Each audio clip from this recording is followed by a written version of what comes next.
Hello everyone, welcome. I am Haimris, and today I will talk to you about how small things can make a big difference in our lives. Friends, one of my favorite authors, Malcolm Gladwell, addresses this topic in his book, The Tipping Point. He is a great researcher, journalist and writer, and this book is also based on solid sources and sociological research. We will discuss how an idea, a trend, a movement or a behavior first emerges and why some ideas or products spread rapidly in society, while others remain stagnant because details matter, friends. A tiny matchstick can burn down an entire forest, an atom can trigger a chain reaction, and sometimes a single word can change the fate of millions. Let me give you a simple example. I will talk about yawning. Isn't yawning contagious? When someone yawns in front of us, most of us immediately start yawning. Probably, as I'm talking about yawning right now, you are yawning too. Just hearing the word makes you yawn. Yawning is contagious auditorily as well. For instance, they played the sound of yawning to visually impaired individuals, and they yawned too. It's like an epidemic, right? It just makes you want to yawn. As a social example, let me tell you about a period in East New York when crime rates were so high that people were afraid to go outside. There were gang wars, and as soon as the sun set, the police would start patrolling. In 1992 alone, there were 2,154 murders and 626,182 major crimes. But then suddenly, within 5 years, the crime rate dropped by 65%, and people started going outside again, feeling safe. How did this happen? This is what Malcolm refers to as the spark moment, a sociological epidemic. Not a bad epidemic, but one that spreads. Some police officers and authorities began treating criminals and potential criminals differently, and this change spread among the criminals by word of mouth. Small changes created a big impact. Illegal drug trade slowed down, the police became better trained, and the population aged. These three small changes had a big impact.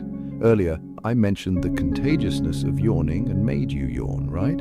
Now I'm talking about how small causes can create big effects, and this change happened not gradually, but suddenly. Look, within 5 years, the crime rate dropped by 65%. Now think about COVID, friends. It suddenly appeared in Wuhan. We thought it started in China. It won't come to us, right? But suddenly we saw it spread across the world, just like yawning. It was contagious. It had a massive impact globally, peaked, and then everything happened all at once and ended. It was the most severe period, wasn't it? It spread rapidly and then suddenly disappeared.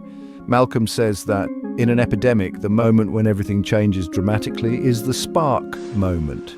Don't just think of this spark moment in terms of biological epidemics or COVID. There's also a literary epidemic. For instance, at some point, everyone is reading the same book. We see epidemics in almost every field. Everyone dresses the same, right? At one point, wide-leg coats, skinny jeans, platform shoes, and shiny leggings were in fashion. Everyone looked like they came out of the same mold. There's even an aesthetic trend right now. I think all women look alike. Everyone has plump lips, tiny noses, and slanted eyes. I think this is just another trend. There's an aesthetic fashion trend going on. But I believe it's temporary. People will eventually return to natural beauty. We'll be seeking natural women because that's where I am now. This artificial beauty standard is starting to feel very ordinary to me, and I believe it will collapse over time. I'm not against small touch-ups, but like I said, everyone looking the same will eventually become too ordinary. There's this concept we call the spark moment. Do you know where it originated? It became popular among whites living in the old cities of the northeastern US in the 1970s. Sociologists made an interesting observation. When the percentage of African Americans moving into a neighborhood reaches a certain point, say 20%, the white residents experience a spark moment and quickly flee the area. This is what we call the spark moment, a critical threshold. Think about cell phones. In the 1990s, they shrank and became cheaper.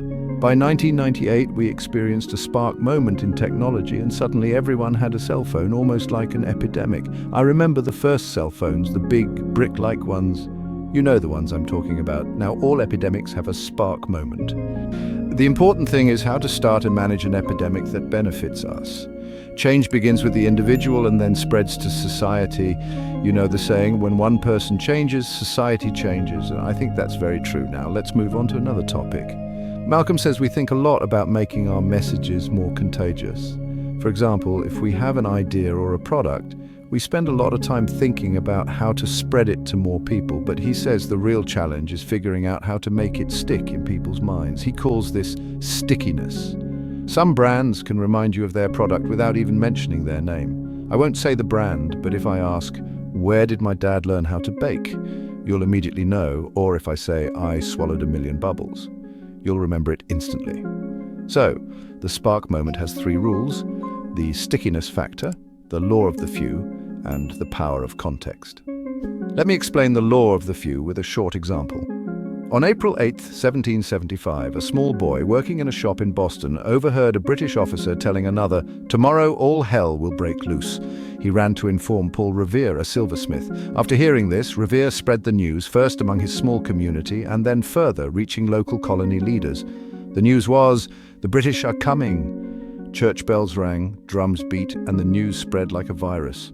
Before the British could reach the city, they were met with heavy resistance and were defeated. This is how the American Revolution began, and Paul Revere became a folk hero. Even though we live in an age of million-dollar advertising campaigns, the most effective communication is still word of mouth, right? Recommendations from trustworthy people are the best form of advertising. Think about the last piece of clothing or cosmetic product you bought. Why did you buy it? Most likely, someone you trust recommended it. Or the last restaurant you visited, you probably went there because someone recommended it. But here's the thing, we don't follow everyone's recommendations, right? Just as I don't read every book that's recommended to me, I don't follow every suggestion. I need to trust the person's taste and honesty. For example, I imagine going to a makeup artist, but her own makeup is terrible. Would you get your makeup done? I doubt it. Or imagine going to a dietitian, but they appear unhealthy themselves. I don't think you'd go. In the Paul Revere story, there was another person spreading the same message, but no one paid attention to him. Why? Because not all of us have that kind of influence. This is actually a social skill and is related to what we call the law of the few. We all know people like this. Someone tells us about a great place, and the next day we find ourselves there just because they said so. Malcolm calls these people connectors, mavens, and salesmen. Connectors are people who know a wide range of people, like messengers spreading a message. Paul Revere was not only a great connector, but he was also excellent in human relations. The person Malcolm calls a maven is someone who delivers the message. But the people who spread the message are called connectors. Friends, the people he calls salesmen, are those with the ability to persuade us. This is definitely a special talent. Let's not forget, the spread of a message is only possible if it is sticky.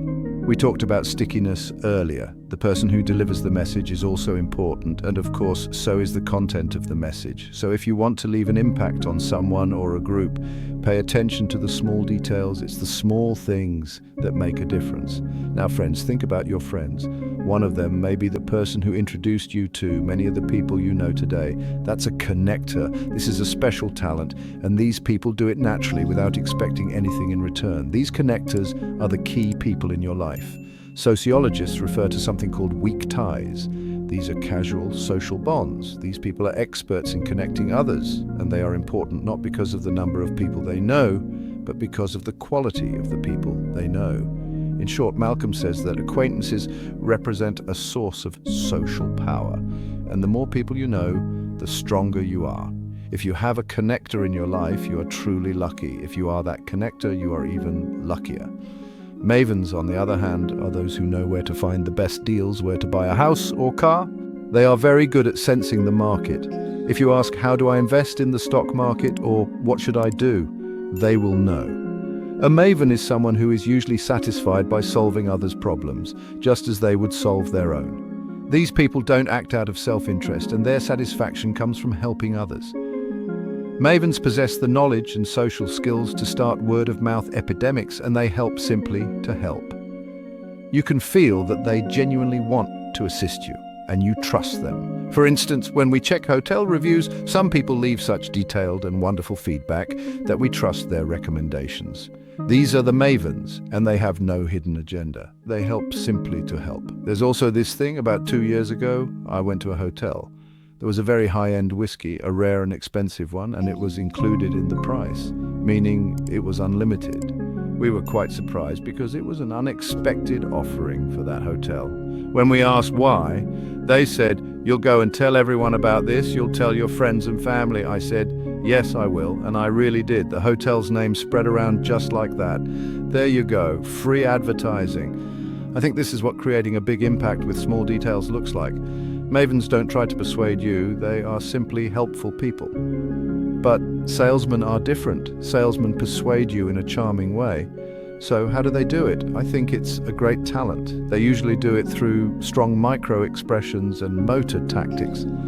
Motor expression is when, for example, the person in front of you is smiling, and you automatically smile too, right? I saw an experiment recently where a man at a bus stop started laughing out loud. At first, everyone was frowning, but after a while, everyone started laughing. That's motor expression. But if you're frowning, the person in front of you will frown too. If you greet someone with a frown or a poker face, thinking you'll make an impression, you're very wrong. A small smile can really make a big impact in your life. Some people can change the atmosphere of a room the moment they walk in. Everyone's face lights up when they see them because they have an incredible energy. If you're surrounded by people like this, you're very lucky, but just like joy, there's something else that's contagious: crime. If you look at recent news, you'll notice that many crimes are repetitive. There's a concept called the broken windows theory. This theory suggests that if a window is broken and left unrepaired, people passing by assume that no one cares, and eventually more windows will be broken. These small things lead to bigger problems. If a neighborhood can't stop a troublesome beggar or a thief, criminals will take that as a sign that no one will intervene, and they'll continue their activities. A thief sees this, and another comes, and crime grows. Crime is contagious, just like a trend. This is also true in our country. If we had fixed the broken window at the start, the other windows wouldn't have been broken. When you walk down a clean street, you wouldn't dare throw trash on the ground. You'd feel ashamed. But if the street is filthy, you'd think, everyone else has thrown trash, so why not me? Criminals think the same way. Fixing just one broken window can change a lot. Don't leave the windows in your life broken, or others will come and break the rest of your windows. The broken windows. Theory is a good example of what Malcolm calls the power of context. By changing even the smallest details, we can either stop or spread an epidemic. Most people think that individuals act based on their innate abilities or personality traits. Yes, that's partly true, but the environment they live in is also very important. Our physical environment affects our behavior, just like growing up in a neighborhood full of broken windows. In adolescence, a bad friend can change your entire life. One person can cause you to not get into the school you want or study the major you desire. Then you graduate but find yourself in a job you hate. You start questioning your life. There's a saying, we are the average of the 5 people we spend the most time with. I think this is very true. If you look back, you'll realize how much a bad friend influenced your life, but at the same time, a good friend can turn your life into paradise. A small thing like a person can completely change your life. Friends, in psychology, there's something called the fundamental attribution error. I want to talk about this. It means that when we interpret other people's behaviors, we tend to overemphasize their personal traits while ignoring the context and situation. For example, they conduct an experiment. They tell a group of people that they will participate in a quiz competition, and they draw lots. You either become a contestant or someone who asks questions to the contestant. At the end of the experiment, both sides are asked to evaluate each other's general knowledge levels. Do you know what the result is? It's really interesting. All the contestants thought that the people asking them questions were much more knowledgeable than themselves. We all have this tendency to evaluate the world based on people's personal traits. It's like thinking the person asking the questions is smarter than the contestant. This is something inside us because we're used to focusing on personal cues rather than contextual ones. For instance, we tend to think that the firstborn child is more authoritative and strict, right? Or that the youngest child is more free-spirited. We try to categorize people even based on their position in the family. Or take this simple example. During a long bus trip, you ask the person next to you, "Where are you from?" And when you find out they're from the same place as you, you immediately feel a sense of connection. Don't deny it. Anyway, let's get back to the topic of character. Character is not what we think it is or what we want it to be, friends. I want to tell you about the Stanford prison experiment. They take a group of clean-cut young people and tell some of them, "You will be the guards," and others, "You will be the prisoners." At first, everything seems fine, but eventually the guards start treating the prisoners badly. The experiment had to be stopped halfway through. I'm sure the young people playing the guards had never encountered this side of their character before. So, character change is based on the situations we are in. Judith Harris argues that friends and society have a greater impact on shaping a child's personality than family does. For example, research on juvenile delinquency and high school dropout rates shows that it's better for a child to be in a troubled family in a good neighborhood than in a good family in a bad neighborhood. This highlights the power of context. Yes, family is important, we can't deny that, but the environment shapes children in powerful ways. The social and physical world around us, the streets we walk, the people we encounter, plays a big role in shaping our identity and behavior. Malcolm says that small, tightly knit groups have the power to amplify a message or epidemic, but only if the group is effective. Is there a simple rule that separates a powerful group from a weak one? Yes, it's called the Rule of 150. This rule states that the number of people with whom a person can have meaningful social relationships is around 150. Not that you're close with all of them, but they are people you greet and know in passing. For example, even in military organizations, the maximum number of individuals should be 200, because it's difficult to cooperate effectively with more than 150 people. People begin to alienate each other. This 150 rule tells us that, for example, instead of building large schools in poor neighborhoods, it's better to open smaller, more personal schools. Relationships in smaller groups are closer and stronger. When you go beyond 150, alienation begins. Some successful companies also use this rule. They set a limit of 150 employees per factory. If they go beyond this number, they open a new factory. Why 150? Because it's easier to enforce rules and control behavior when people have personal bonds and face-to-face relationships. A person cannot have 50 close friends. It's important to dedicate time and emotional energy to real friends. Less is more. There's a huge difference between dedicating quality time to 5 people versus 20 people. You can't be close to 20 people because there's not enough time. Friendship requires time and emotional investment. Even a small facial expression or a slight change in the tone of your voice can have a big impact on the other person. Details matter, and sometimes all it takes is a small change. Malcolm says the world may seem relentless, but it's not. A small touch in the right place can ignite a spark. May your sparks be plentiful. Take care. See you next week. Don't forget to follow me and turn on notifications. See you. Bye.